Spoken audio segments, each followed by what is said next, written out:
A quiet Texas street turned into a live courtroom when two imposters in tactical vests tried to detain a homeowner. But the man they picked wasn't just any resident. He was the FBI agent they never should have messed with. On a Saturday morning in Plano, Texas, the kind of morning where families mow their lawns and kids ride bikes along cul-de-sacs, Reginald Carter walked out of his 2-story brick home with nothing on his mind but taking the trash to the curb. He didn't even make it 10 steps before he noticed 3 figures waiting at the edge of his driveway. 2 men in black tactical-style vests, patches that read "Community Enforcement" stitched across their chests. And standing between them was Linda Whitfield, the president of the Homeowners Association. She wasn't smiling. Neither were they. Reginald slowed, gripping the trash bag in one hand, and studied the trio. At first glance, they might have looked official to a nervous neighbor, but something about them didn't add up. Their vests were mismatched, one too big, the other with Velcro straps hanging loose. Their boots were scuffed like they'd been bought second-hand. And the way they stood, too stiff, too rehearsed, set off alarms in his head. "Mr. Carter," Linda began, her voice sharp, as if she'd practiced this moment. "We need to talk." Reginald set the trash bag down, calmly resting his hands on his hips. "About what?" One of the men stepped forward. He was tall, pale, with a shaved head and mirrored sunglasses that made it impossible to read his eyes. "Community enforcement," he said flatly. "You're in violation of neighborhood regulations. We're here to detain you until police arrive." The words dropped like a rock. "Detain me?"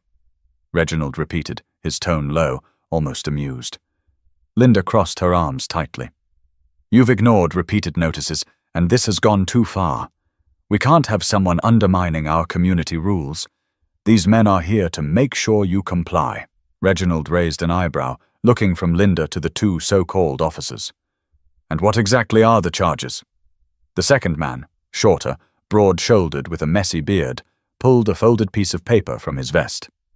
"Property violations, non-compliance with HOA orders, unauthorized modifications to your driveway, loud gatherings, the list goes on." Reginald almost laughed. "So you think that gives you the right to walk onto my property and, what did you call it, detain me?" The taller man's jaw tightened. "That's right. You can come peacefully, or we'll make it harder on you." For a moment, the air was still.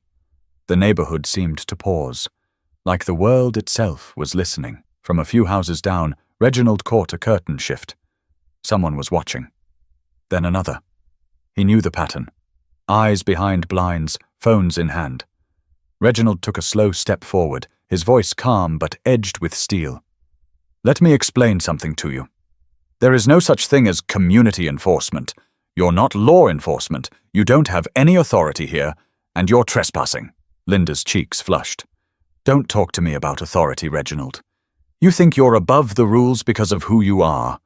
We've had complaints, real complaints, and I'm not going to sit by and let this neighborhood fall apart." The bearded man shifted uncomfortably, but the taller one stayed rigid, his hand hovering just above his belt as if he wanted Reginald to believe he was armed. Reginald tilted his head, his gaze sharp. He'd seen men like this before, wannabes who thought a vest and a stern face made them untouchable. But he also knew what they didn't, that he wasn't just a homeowner. He was a trained federal agent who had spent years dismantling criminal networks and interrogating men who were a lot more dangerous than these 2 imposters. But instead of revealing anything, he simply smiled. "You've picked the wrong driveway today." Linda stepped closer, her voice rising. "Don't test me, Reginald. These men can hold you until police arrive, and when they do, you'll be the one answering questions."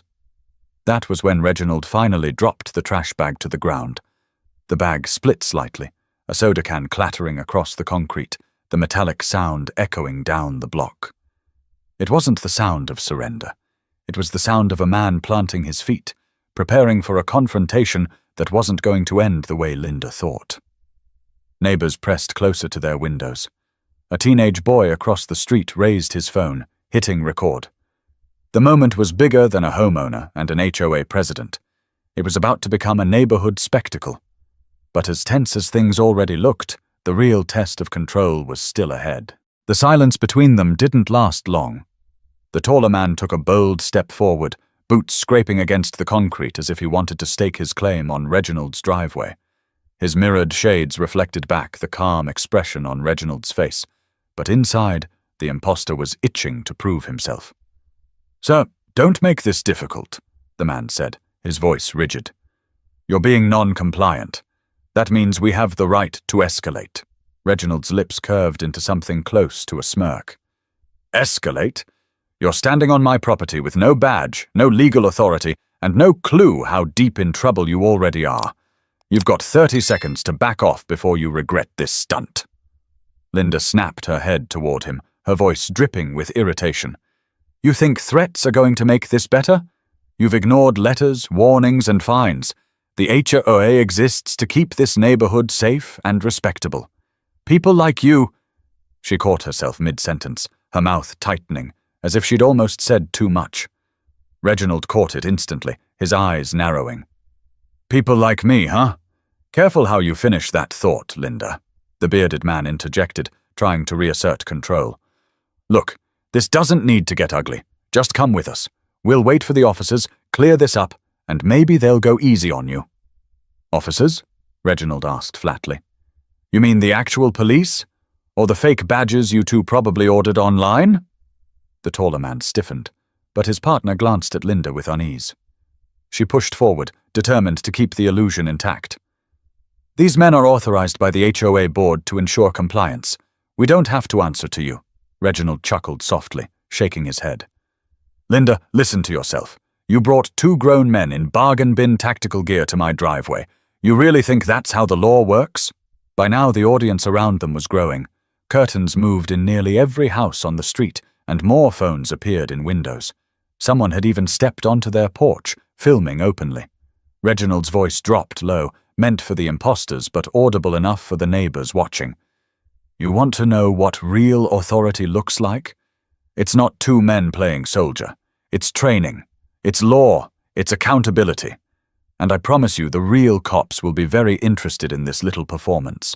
The bearded man's throat bobbed, his confidence slipping, but the tall one doubled down, taking another step closer until he was inches from Reginald. "I'm not playing. You're in violation, and if you resist, we'll restrain you. Don't test me." Reginald didn't flinch. Instead, he leaned in slightly, his voice calm but cutting. "Son, I've dealt with cartel enforcers who are less reckless than you. Do yourself a favor and move back before this turns into something you can't walk away from." For the first time, doubt flickered across the man's face. His bravado was cracking under the weight of Reginald's composure. Linda, refusing to lose ground, barked out, "Why should the rest of us live by the rules while you do whatever you want? We have a system, Reginald. We have order. And if you won't respect it, then maybe you don't belong here at all." Reginald's gaze fixed on her. Respect isn't forced with fake cops and threats. It's earned. And right now, what you're doing isn't about rules. It's about control. The words hit harder than she expected. For a brief second, Linda's confidence faltered, but she quickly masked it, folding her arms even tighter across her chest. The bearded man shifted his weight, his nerves finally breaking through. "Maybe we should wait in the street," he muttered to his partner. But the taller one shot him a glare. "No, we're not leaving." Reginald let out a slow exhale, studying them carefully. He knew their type. He'd interrogated men who lived on intimidation, who mistook fear for respect. And he also knew exactly how to dismantle them without raising a fist. "Tell me something," Reginald said evenly, turning his attention back to Linda. "When you called these 2 clowns, did you think this through? Because the second the real police roll up, and trust me, they're on their way, they're not going to ask me the hard questions. They're going to ask you why you thought you had the authority to stage an arrest." Linda blinked, the color draining slightly from her cheeks. From across the street, someone shouted, "Leave him alone!" The voice carried, loud enough to ripple down the block. Suddenly, this wasn't just an HOA confrontation, it was turning into a neighborhood standoff. Reginald kept his eyes locked on the men in front of him. "This is your last chance. Walk away now, before the whole block watches you hauled off in handcuffs." The bearded man's face twitched, his resolve slipping. But the tall one clenched his fists, unwilling to let go of the illusion of power. But Reginald knew something the others didn't. This confrontation was only going to get louder, and the neighborhood was about to become the stage for something far bigger.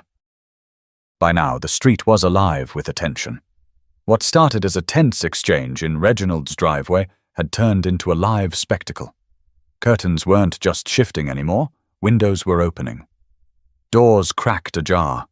People were leaning over their porches, phones held up, eager to capture every second of what felt like a scene straight from a television show. A retired couple, the Hendersons, stood shoulder to shoulder on their porch across the street.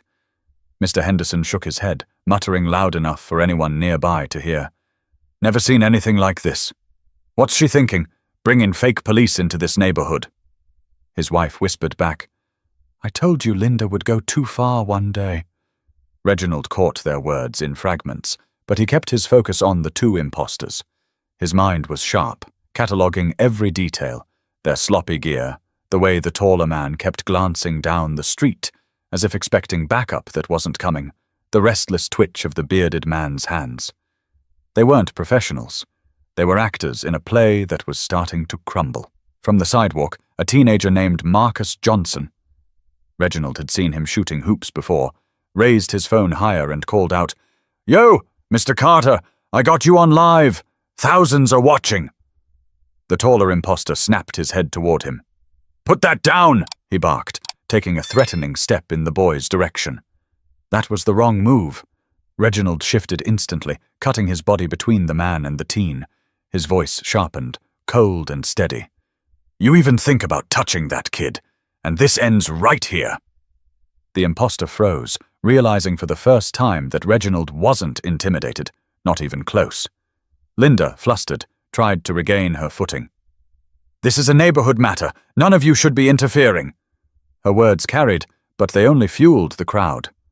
A woman with a baby on her hip yelled from a porch, "Neighborhood matter? Looks like harassment to me." More voices chimed in. "This is wrong. Where'd you even find these guys? You can't arrest your neighbor for cutting his grass too short." The longer Linda and her enforcers stood there, the less control they seemed to have. What was meant to scare Reginald had turned into a scene where they were the ones on trial, judged by the eyes of every neighbor around. Reginald let the silence hang for a moment before he spoke again. "Linda, do you hear them? This isn't order. This is chaos. And you created it." Her jaw clenched, but her voice trembled slightly. "You're twisting this, Reginald. You've always been a problem. Always bending the rules, ignoring the standards we worked so hard to build." He tilted his head, studying her. "No, Linda. The real problem is that you confuse control with leadership. They're not the same." That line carried through the block like a verdict. Neighbors shifted, whispering, nodding to one another. Phones kept recording, lenses catching every flicker of tension. The bearded imposter wiped sweat from his brow. He was unraveling. "Look, man," he muttered under his breath. "Maybe we should just go. This isn't worth it." But his partner hissed, "No, we finish this." The taller man squared his shoulders, trying to look larger than he was. "Last warning. You either come with us peacefully, or we'll use force." Reginald almost laughed at the absurdity. "You really want to do this? In front of every witness on this street? With half a dozen cameras pointed at you? Go ahead. Show the world who you really are." The taller man faltered. His eyes darted nervously at the glowing phone screens, at the murmurs rising in the background. He could feel the weight of judgment pressing in from all sides. Linda stepped forward again, desperation edging her voice. "Don't listen to him. He's manipulating you all. He thinks because of his job—" Reginald cut her off sharply. "Careful, Linda." His tone wasn't raised, but it carried more force than her shouting ever could. "You don't want to finish that sentence." The crowd hushed for a beat, as if everyone understood the implication. Reginald turned his attention back to the imposters, lowering his voice just enough that they had to lean in. "Listen to me carefully. You've got two options right now. You leave quietly and pray the police don't charge you with impersonation, or you keep pretending you have power, and this street watches you get dismantled in real time." The bearded man swallowed hard, eyes flicking to Linda. She gave a tiny shake of her head, clinging to the illusion that she still had control. but control was slipping through her fingers like water. Across the street, Marcus shouted, "They're done, Mr. Carter! We all see it!" His words fueled the crowd further, voices rising in agreement. Reginald stayed perfectly still, letting the neighborhood itself become his ally. He didn't need to flex or threaten. The truth was already exposing them, one camera angle at a time. But as the pressure mounted and the block turned into a stage, the imposters made a choice that would push the standoff into dangerous territory. The air was thick with tension, charged by the collective judgment of the neighborhood. Reginald stood steady in his driveway, a pillar of calm, while the two men in vests fidgeted under the weight of 100 unseen eyes. For a brief second, it seemed they might fold. The bearded man's posture screamed retreat, his feet shifting toward the street. But the taller one, the one with the shaved head and mirrored shades, wasn't ready to back down. He suddenly reached into his vest and pulled out a pair of metal handcuffs. They clanked together loudly, the sound slicing through the chatter of the watching neighbors. The crowd gasped, as if they'd all felt the cold bite of those cuffs themselves. "You're under neighborhood arrest," he said, his voice cracking just slightly, betraying the bravado he was trying to maintain. "Don't make me put these on you the hard way." Reginald's eyes locked on the cuffs, then flicked back to the man's face. He spoke slowly, every word precise. "If you take one more step toward me with those cuffs, you're committing a felony. Impersonating an officer. Attempted unlawful restraint. That's prison time, not community service." The man's grip tightened, but his confidence wavered. The bearded partner whispered harshly, "Eddie, this is crazy. We can't actually cuff him. We'll get locked up ourselves." "Shut up!" Eddie snapped, his voice carrying across the driveway. Linda tried to salvage the moment. She raised her chin and projected her voice for the neighbors. "Don't let him scare you. This is a law-abiding community, and we have every right to enforce standards. He's just trying to bully his way out." But her words landed flat. The neighbors weren't convinced anymore. Murmurs of disapproval rippled across the street. Someone shouted, "You don't have the right, Linda." Another added, "This isn't enforcement, it's harassment." Reginald leaned slightly closer to Eddie, his tone quiet but sharp as glass. "I've seen real cuffs. I've used real cuffs. And I know when a man is bluffing. Drop them now, before this turns into something you'll never walk away from." Eddie's jaw worked furiously, his pride at war with the reality sinking in around him. The bearded man tugged at his sleeve, voice trembling. "Come on, man. Cameras are rolling. We'll get fried for this." But Eddie shoved him back. "I said I've got this." He stepped forward, thrusting the cuffs out like a weapon. The crowd audibly recoiled, and someone screamed, "Call the cops!" Dozens of phones tilted, capturing every angle of the standoff. Reginald didn't move backward. He didn't flinch. Instead, he squared his shoulders and said in a low, steady voice, "You're one heartbeat away from destroying your life. Think hard before you take that step." For the first time, Eddie hesitated. Sweat beaded along his forehead, glistening in the Texas sun. His hand shook just slightly, enough for everyone to notice. The authority he had tried to project was cracking like glass under pressure. Linda, desperate to regain momentum, shouted, "Do it! Don't let him intimidate you! Put him in cuffs! Show the neighborhood who's in charge!" Her words backfired. Gasps rippled through the crowd. A middle-aged man from 3 houses down yelled back, "Linda, you've lost your mind! You're not the police!" Others chimed in, their voices turning the tide firmly against her. Reginald seized the moment. His voice rose just enough to carry, calm but commanding. "Everyone here sees what's happening. This isn't about rules or violations. This is about power. Fake power. And these men are being pushed by someone who doesn't know the law, doesn't respect the law, and thinks intimidation is leadership." The bearded man dropped his gaze to the ground, shame washing over him. He muttered, "I didn't sign up for this." Eddie glared at him, then at Linda, torn between pride and fear. But before he could decide, Reginald stepped slightly closer, closing the space between them. His eyes were locked onto Eddie's, his voice dropping to that chilling register only professionals carried. "You lay one finger on me, and I promise you, the real police won't even have to ask me who you are. They'll already know, because I'll walk them through every single mistake you've made in the last 10 minutes. You think you're intimidating me? Son, I dismantle men like you for a living. The words landed like a hammer. Eddie froze, his arm locked in place, the cuffs dangling uselessly. The crowd erupted, not with cheers but with a low rumble of approval, voices overlapping. He's right! Leave him alone! You're done! The street itself was choosing sides, and it wasn't with Linda or her imposter enforcers. Reginald finally straightened, his body language relaxed but unyielding. Here's the truth. This is the end of your game. You don't have authority. You don't have power. And the longer you stand here pretending you do, the deeper the hole you're digging. Eddie's shoulders sagged, his grip loosening on the cuffs. The bearded man backed up another step, visibly unraveling.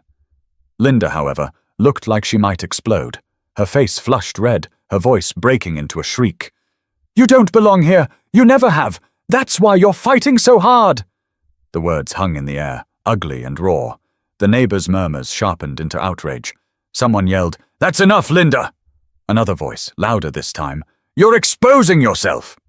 Reginald kept his composure, but the sting of her words wasn't lost on him. He looked at her for a long moment, disappointment clear in his eyes. Then he turned back to Eddie and his partner. Take my advice, walk away now. Because the next chapter in this story doesn't end with you walking home, it ends with flashing lights, handcuffs, and charges you won't be able to explain away. But Linda wasn't ready to quit, and her desperation was about to push the imposters into making their most reckless move yet. The standoff had reached a boiling point. Eddie still clutched the handcuffs like a lifeline, his arm hovering mid-air as if he couldn't decide whether to swing or drop them. The bearded man, whose name Reginald overheard in a muttered exchange as Sean, looked ready to bolt. And Linda stood at the center of it all, red-faced and trembling with rage, barking orders that no one seemed willing to follow anymore. Reginald took a breath, letting the silence stretch just long enough to make everyone uncomfortable. Then he spoke in a voice that was neither loud nor threatening, but carried the weight of authority. Eddie, Sean, let me ask you something simple. Do you even know what happens to a man who impersonates a federal officer? Forget state charges. Forget HOA bylaws. I'm talking about federal law. Do you know the minimum sentence? Eddie blinked behind his mirrored shades, his lips parting like he wanted to answer but couldn't. Reginald didn't wait. 3 years, that's minimum. And that's if you're lucky. If you escalate, if you touch me, we're talking more. Assault, false imprisonment, conspiracy. Do the math. Sean's eyes widened, the fight draining out of him with every word.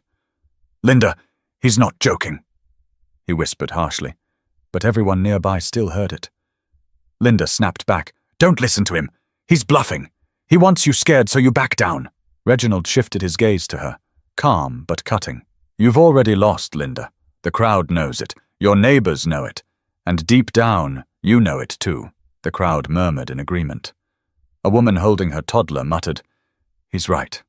This is insane. Eddie's hand finally dropped, the cuffs hanging at his side like dead weight. But Reginald wasn't finished. He stepped forward, closing the distance, and his tone changed. Calm, conversational, but laced with that sharp precision of a man who had stared down cartel lieutenants without breaking a sweat. You know what separates real authority from fake authority? Reginald asked, his eyes moving from Eddie to Sean to Linda. It's accountability. Real officers answer to the law. Fake ones answer to their pride. And pride? Pride will get you killed or locked up. The line hit Eddie like a strike. He shifted uncomfortably, sweat dripping down his temple. Reginald continued, his voice carrying for the neighbors who were still filming. This community deserves better than fear tactics. They deserve honesty. They deserve leaders who solve problems with respect, not intimidation. Linda let out a bitter laugh, shaking her head. Respect? Don't lecture me about respect. Do you know how many hours I've poured into this neighborhood? Do you know how many complaints I've had to field?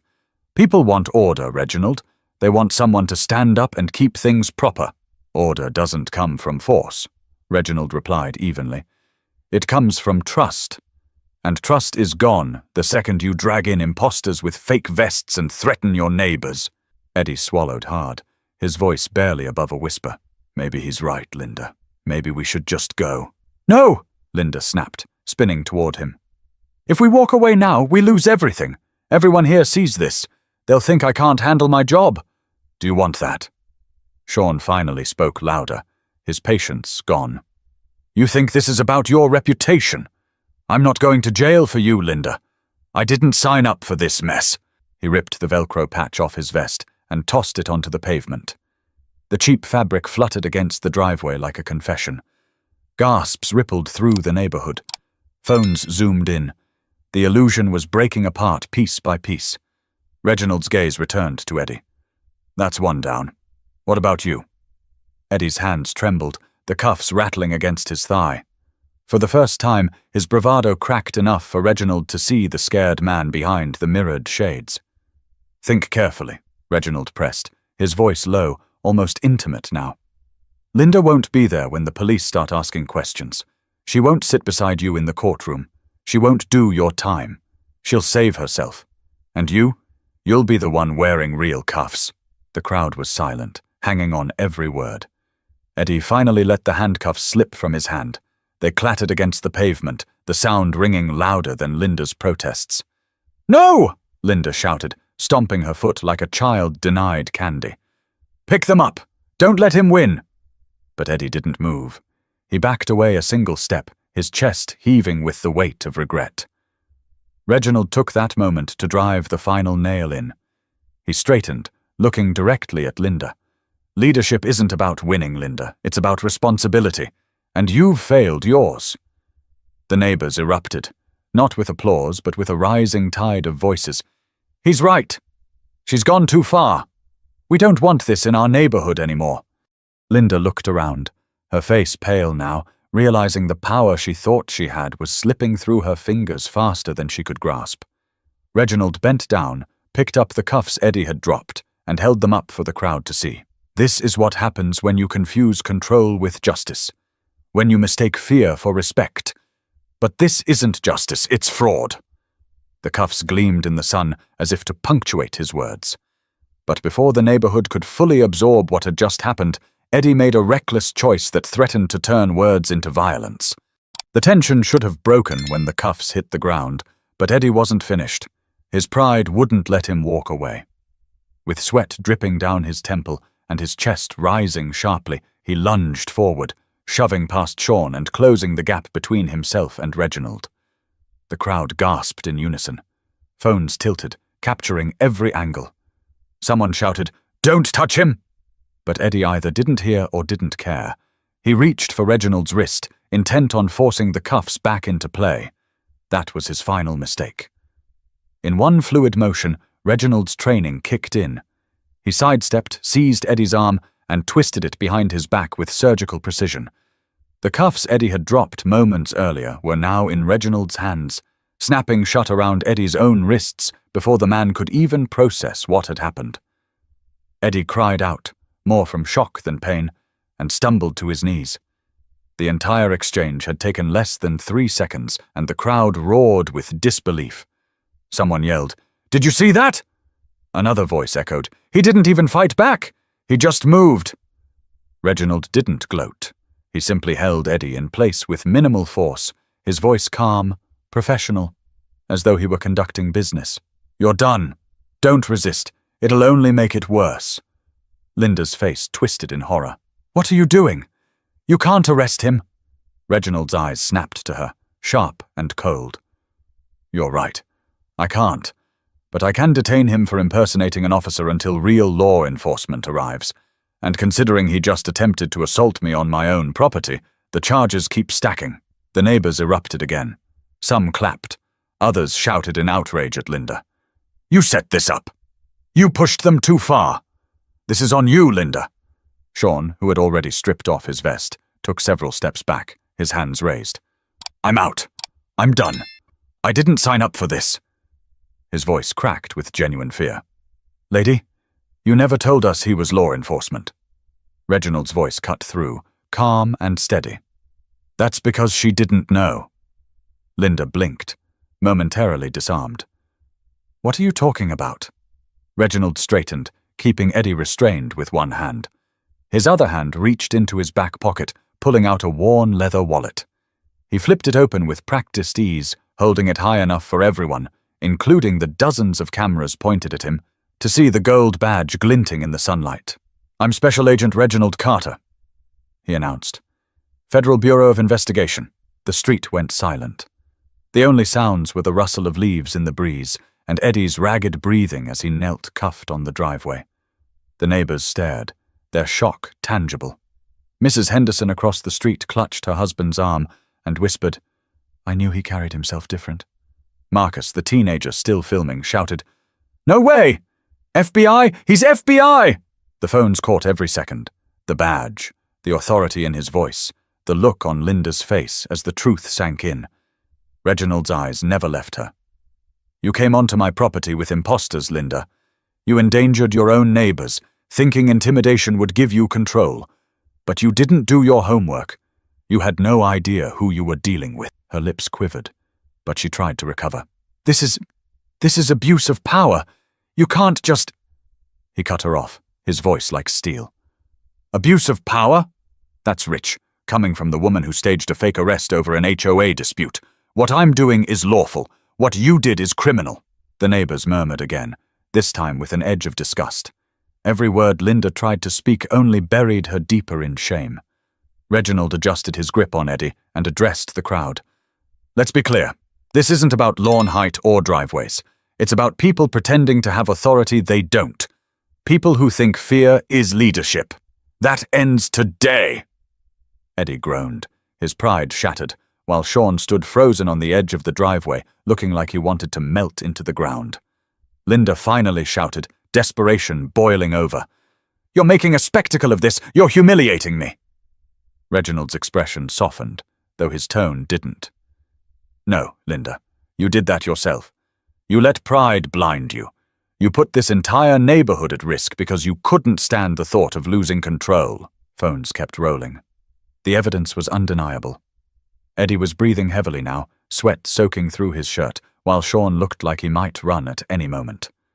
Reginald's badge glinted again in the sunlight, a reminder that the game had shifted completely. "Here's the part you need to understand," he said, his voice low but carrying. "Real power doesn't come from fear. It comes from service, from protecting people, not intimidating them. And when you fake authority, when you cross that line, there's always a reckoning." Linda shook her head violently, her denial collapsing into a desperate plea. "This isn't how it's supposed to go. You weren't supposed to fight back." Reginald met her eyes one final time, and his words landed like a hammer. "That's because you never expected to meet someone who knows what real authority looks like." The neighborhood was silent again, stunned by the revelation. Cameras zoomed tighter. What had started as a petty HOA stunt was now national news material. But the situation wasn't over yet, because real police sirens were already echoing down the block, and the truth was about to become official. The sound of sirens rolled down the block, sharp and undeniable, breaking through the hot Texas air like a warning bell. Red and blue lights flickered in the distance, growing brighter with each second. The neighbors stirred, shifting from their porches and sidewalks, their phones tilting to capture the moment that would decide how this standoff ended. Eddie knelt on the driveway, hands cuffed behind him, his bravado completely gone. Sean had retreated to the curb, head in his hands, muttering curses to himself. And Linda, her face pale, her voice shaky, was trying to hold on to whatever control she thought she still had. You can't do this," she stammered. "The police will side with me. They know me. I'm the president of this HOA." Reginald adjusted his stance, keeping Eddie restrained with ease. His voice was steady, matter-of-fact. "Linda, the only thing they'll know is that you called in imposters to intimidate a homeowner, and they'll know because your whole neighborhood watched you do it." He tilted his chin toward the crowd. "Every single phone out here is evidence." Linda glanced around wildly. It was true. Neighbors on all sides had their cameras up. Some whispered into phones, likely live streaming. Others simply recorded, capturing every word, every flicker of panic on her face. The Hendersons, still on their porch, shook their heads in disbelief. "She's finished," Mr. Henderson muttered. His wife nodded. "It's all on tape." Reginald leaned slightly toward Eddie, who was trembling. "Stay still. When the officers arrive, I'll turn you over. Don't make this harder on yourself." Eddie didn't argue. His fight was gone, replaced by the dread of what was waiting for him once the flashing lights reached the driveway. The crowd buzzed louder as the patrol cars finally pulled up. 2 of them, tires crunching against the asphalt as they parked diagonally across the street. Doors opened, and uniformed officers stepped out, hands near their belts, eyes scanning the scene with suspicion. "Hands where we can see them!" one officer barked. Reginald immediately raised his free hand, still holding Eddie securely with the other. His voice was calm and clear. "Officers, I'm Special Agent Reginald Carter, FBI. Badge is in my pocket, identification ready. The man in my custody attempted to impersonate law enforcement and assaulted me on my property." The officers hesitated, their eyes darting from the badge glinting in Reginald's wallet to the neighborhood full of witnesses. One officer, a broad man with dark hair, stepped closer, his hand out. "Let me see your credentials, sir." Reginald nodded, slowly reaching into his pocket and producing his ID. The officer studied it carefully, then looked back at Reginald. Something in his face shifted. Respect, mixed with relief. "All right," the officer said firmly. "You're good. We'll take him from here." The crowd broke into murmurs again, relief mixing with excitement. Phones zoomed in as the officers lifted Eddie to his feet, cuffed behind his back, and walked him toward the squad car. Linda's voice cracked, desperation pouring out. "Wait. No. He's not the criminal here, Reginald is. He's twisting everything. You have to believe me." Another officer, a younger woman with sharp eyes, stepped toward Linda. "Ma'am, we've got multiple witnesses, and from what I see, this looks very bad for you. Did you authorize these men to act as law enforcement?" Linda's mouth opened, but no words came. The crowd murmured louder, neighbors calling out, "She brought them here. We saw it. She told them to arrest him." The officer's expression hardened. "Ma'am, you're going to need to step aside. If you continue to interfere, we'll have to treat this as obstruction." Linda's shoulders slumped, her fight draining. Her authority, once absolute in the eyes of her HOA board, meant nothing under the flashing red and blue lights. Reginald kept his composure, standing tall as Eddie was loaded into the back of a squad car. Sean stood off to the side, hands raised nervously, muttering, "I didn't touch anybody. I swear. I'm done. I just want to go home." One officer approached him. "We'll need your statement. Don't move." The crowd was no longer silent. Neighbors whispered, cheered softly, or simply stared, unable to believe the spectacle that had played out in their quiet community. Children clung to their parents, eyes wide, taking in the lesson that authority could be faked and exposed. Reginald finally spoke, his voice rising just enough for the neighbors to hear. "This is why you don't let fear dictate your choices. Real authority doesn't hide behind fake vests and intimidation. It serves, it protects, and it answers to the truth." The younger officer glanced at him with something close to admiration before turning back to her unit. Linda, however, couldn't let go. She shouted one last desperate plea. "You think you've won, Reginald, but people like you don't belong in neighborhoods like this." Gasps erupted from the crowd. Some voices shouted back immediately. "That's enough! We all heard you, Linda. You've lost every ounce of respect." Reginald didn't react with anger. He simply looked at her with quiet disappointment. "You just told everyone exactly who you are, and that'll stay with you longer than anything I could ever say." Phones captured her collapse, her neighbors turning away from her, shaking their heads, muttering under their breath. Linda, the once proud president of the HOA, now stood exposed, isolated, her authority shattered. But as Eddie sat in the back of the squad car and Sean prepared to give his statement, the fallout of Linda's actions was only beginning, and the neighborhood was about to reckon with the damage she had caused. By the time both patrol cars were parked and Eddie was sitting cuffed in the back of one, the neighborhood had transformed into something close to a courtroom. Neighbors clustered at the ends of their driveways, whispering, pointing, filming, their voices a mix of disbelief and satisfaction. The hum of squad radios crackled through the air, blending with the steady wail of a siren still winding down. Officer Ramirez, the broad-shouldered man who had taken Reginald's ID earlier, stood at the center of the scene, speaking in a low voice with his partner, Officer Green. Every so often, their eyes flicked toward Linda, who was pacing like a caged animal, muttering under her breath and shaking her head. Reginald stood calm and upright near his front steps, hands clasped loosely behind his back. He hadn't moved since Eddie had been loaded into the squad car, and he didn't need to. His stillness radiated more authority than Linda's frantic pacing ever could. Finally, Officer Ramirez walked over to him. "Agent Carter, appreciate your cooperation. We've confirmed your credentials with dispatch. From the looks of it, you handled this situation by the book." Reginald gave a slight nod. "My goal was to keep it from escalating further. He came at me with cuffs. I had no choice but to detain him until you arrived." Ramirez sighed. "Well, the good news is we've got everything on tape. Between your neighbor's recording and our body cams, it's a pretty airtight case. Impersonation, unlawful restraint, trespassing, conspiracy. We'll let the DA sort the charges." Reginald glanced at Linda, who froze under his gaze. "Don't forget instigation," he said evenly. Ramirez followed his look. "Yeah, we're not ignoring her role." He raised his voice toward the younger officer, Green. "Bring her over here," the crowd murmured again, buzzing with anticipation. Officer Green approached Linda. "Ma'am, we need to speak with you." Linda lifted her chin, trying to mask her fear with indignation. "This is a misunderstanding. I was only trying to maintain community standards. That's my job. I didn't commit a crime." Green's tone stayed neutral but firm. "Ma'am, your job doesn't involve authorizing private citizens to impersonate law enforcement. We'll need you to come with us and provide a statement downtown." Gasps rippled across the neighborhood. Someone whispered, "They're taking her in." Another muttered, "About time." Linda's composure cracked. "You can't arrest me. I'm the HOA president." Reginald's voice cut through her outburst, calm but devastating. "That title doesn't place you above the law.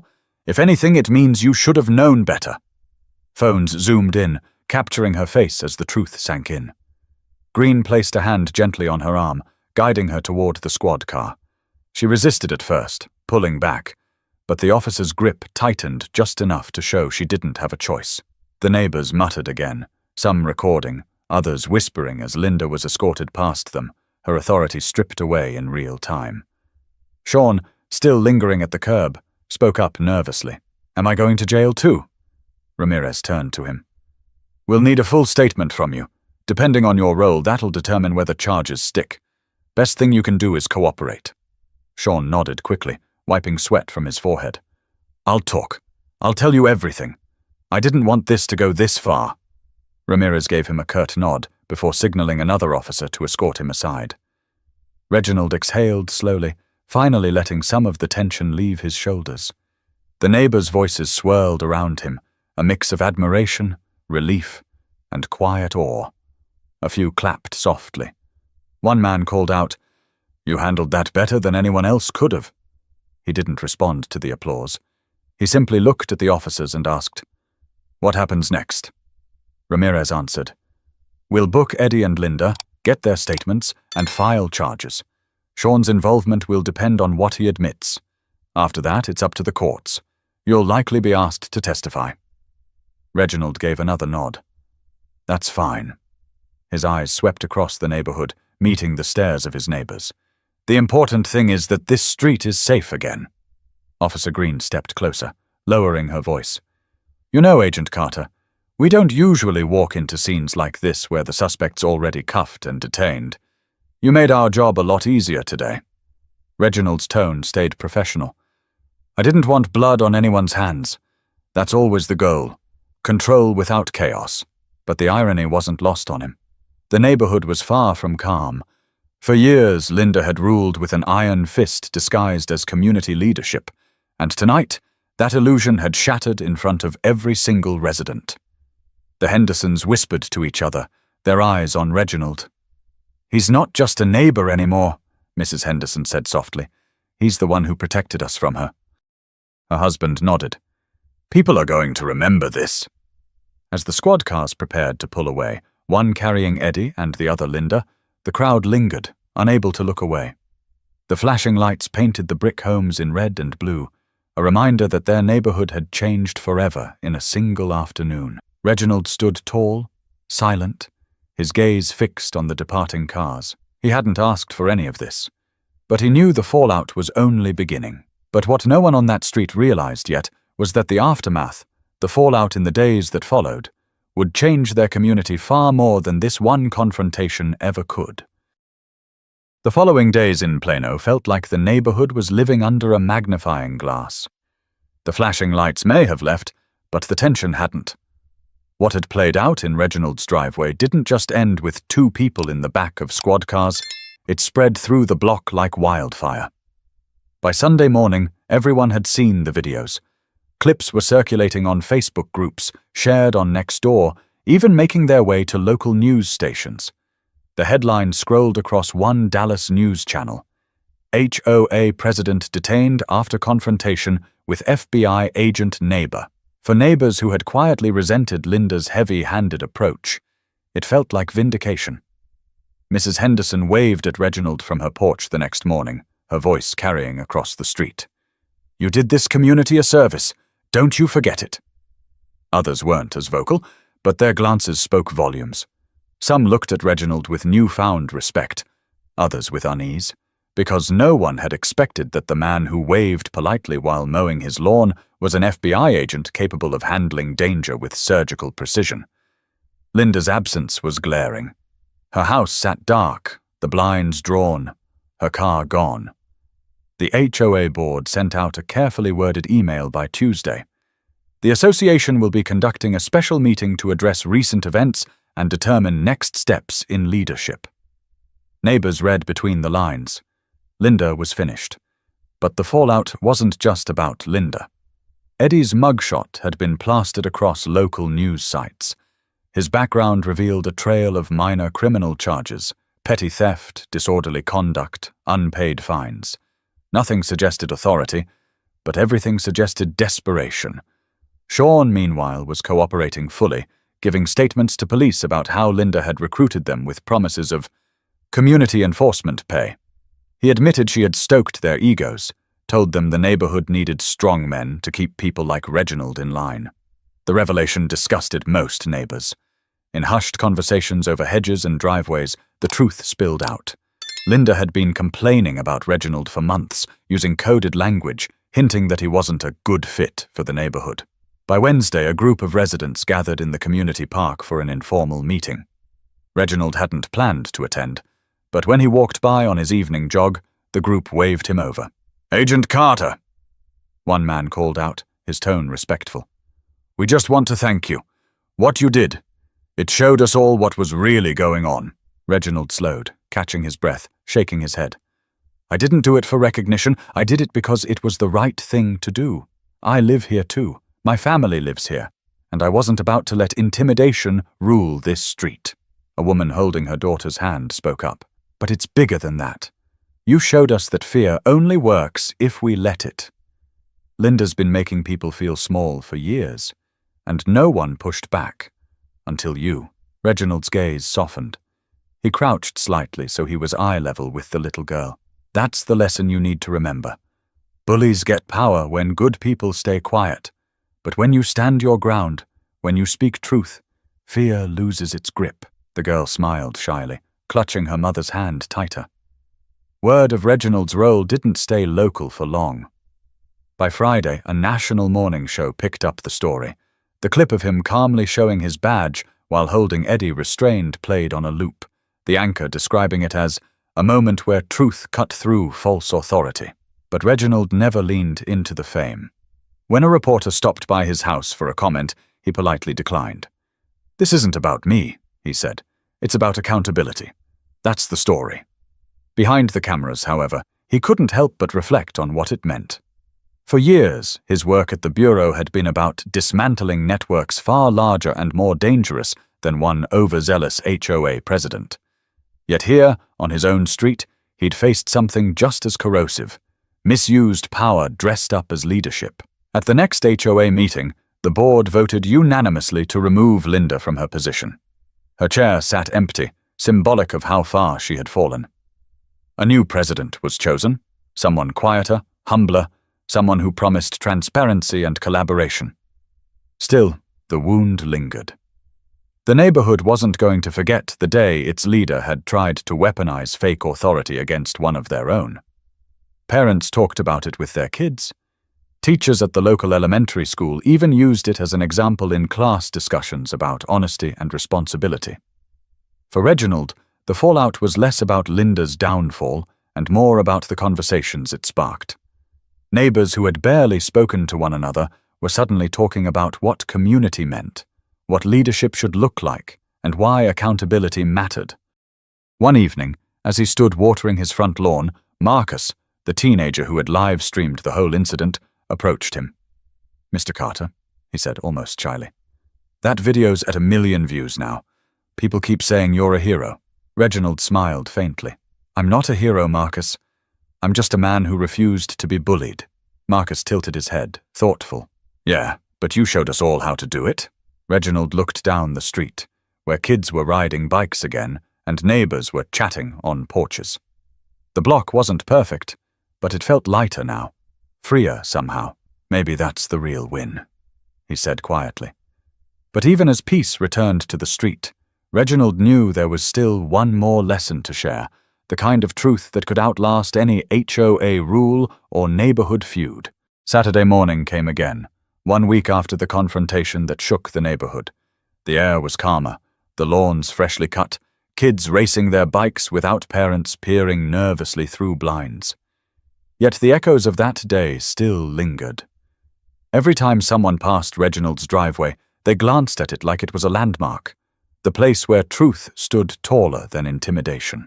Reginald himself kept his routine simple. He walked out with his morning coffee, leaned against the railing of his porch, and watched the block stir awake. He hadn't sought out attention, but the neighborhood gave it to him anyway. A neighbor waved as she loaded groceries into her car. A man mowing his lawn raised a hand in thanks. Even people who had never spoken to him before now offered nods of acknowledgement. But Reginald didn't bask in it. He wasn't wired that way. What sat on his mind wasn't pride, it was the lesson he wanted his community to carry forward. That afternoon, the HOA board called a special neighborhood gathering in the community park. Word spread quickly, and nearly every household sent someone. Families sat on folding chairs, children ran in the grass, and a sense of anticipation filled the air.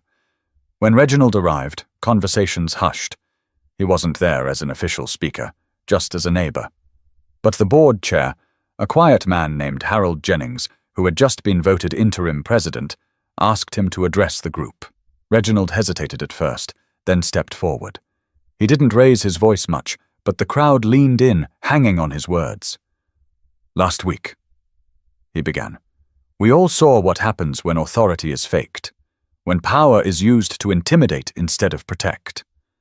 And the truth is, it could have gone very differently. Someone could have been hurt. Kids were watching.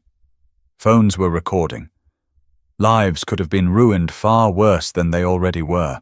He paused, scanning the faces. Some solemn, some curious, some ashamed. "What I want you to take away from that moment isn't about me. It isn't about the FBI. It's about the kind of neighborhood we want to live in. Do we want fear to govern our streets? Or do we want respect and accountability?" Murmurs of agreement rippled through the crowd. Reginald continued, "Leadership isn't about control. It's about service. And service means putting people first, even when it's inconvenient, even when you don't get credit. That's the difference between authority and arrogance." A hand shot up from the back. It was Mrs. Henderson, her voice strong despite her age. "Agent Carter, what should we do the next time someone tries something like this?" Reginald didn't hesitate. "Stand together. Speak up. Don't let fear isolate you. The reason those imposters had any chance at all was because they thought the neighborhood would stay silent. Silence is what bullies feed on. But when you speak truth, when you shine light on lies, the game ends." The crowd clapped softly, then louder as the message settled in. Parents nodded, whispering to their kids. The teenagers, including Marcus, filmed from the back, capturing every word for a new live stream. Reginald looked down at Marcus. "You keep posting those videos, young man, but make sure they're not just about drama. Use your platform to spread truth, to show people what accountability looks like." Marcus grinned. "Yes, sir. That's the plan." As the gathering ended, people lingered, talking with one another more than they had in years. Strangers introduced themselves, shaking hands, asking about families. The tension that once defined their street seemed to dissolve into something else. Connection. Later that evening, Reginald returned home. The sun was setting, casting a golden light across the quiet block. He stood for a moment at the end of his driveway, the same spot where everything had gone down just days earlier. The memory of Eddie's cuffs, Linda's shouts, and the flashing red and blue lights was still vivid. But now, that space symbolized something else. A turning point. He thought back to his years in the bureau, the endless briefings about criminal networks, the dangerous missions, the times he had stared into the eyes of men who lived on fear and power. And it struck him that sometimes the battles that mattered most weren't fought in foreign cities or dark alleys. They were fought right at home, on the streets where children played and families built their lives. He whispered quietly to himself, almost as a prayer, "The truth always comes to light." The sound of children laughing down the block pulled him back. He smiled faintly, picked up the empty trash can by the curb, and walked it back to his garage, because life was moving forward. And that was the point. For those who had watched the standoff unfold, the moral was clear. Real power comes not from titles, intimidation, or fear, but from honesty, accountability, and the courage to stand firm when it matters most. If you're watching this story right now, ask yourself, in your own community, in your own life, are you building with fear or with respect? Are you staying silent, or are you speaking truth when it's hardest? That's the choice each of us faces, whether we wear a badge or not. So if this story resonated with you, if it made you think about leadership, community, and the meaning of true authority, make sure to subscribe. Because stories like this remind us all, sometimes the fight for justice happens right where we live.